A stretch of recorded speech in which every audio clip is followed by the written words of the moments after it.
పల్నాడు జిల్లా చిల్కలూరిపేటలో జనసేన యూత్ ఆత్మీయ సమావేశం నిర్వహించారు. వైకాపా నాయకులు చిల్కలూరిపేటలో కూడా నాకు తోట రాజా రమేష్ కి మధ్య తగాదాలు పెట్టాలని ఎదురు చూస్తున్నారని ప్రతిపాటి పుల్లారావు అన్నారు. రాజా రమేష్ కు డబ్బులు ఇచ్చినట్లు కొంతమంది దుష్ప్రచారం చేస్తున్నారని, ఎవరికైనా ఇబ్బందులు ఉంటే చెప్పాలని నేనే అడిగానని, ఈ రోజుకి రాజా రమేష్ రూపాయి కూడా తీసుకోలేదని తెలిపారు. రాజా రమేష్ ఎదుగుదలను చూసి ఓర్వలేని కొందరు దురుద్దేశంతో దుష్ప్రచారం చేస్తున్నారన్నారు. నాకు రాజాకి ఎన్ని తగాదాలు పెట్టాలో చూస్తున్నారు.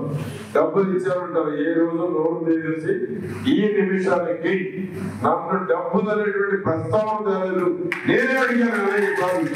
ఎవరికైనా ఇబ్బంది ఉంటే చెప్పుకోవాలి కూడా. ఆ విధంగా ఈ రోజుకు నన్ను ₹1 అడిగినటువంటి రాజా రమేష్ అని మీకు తెలియజేస్తున్నాను. కొంతమంది దుష్ప్రచారం చేస్తుంటారు. నా దగ్గర ఏదో తెలుసుకున్నాడు. ఈ రోజుకి అడగలేదు నేను. అది వారి నిజాయితీ అని కూడా నేను మీకు గర్వంగా తెలియజేస్తున్నాను.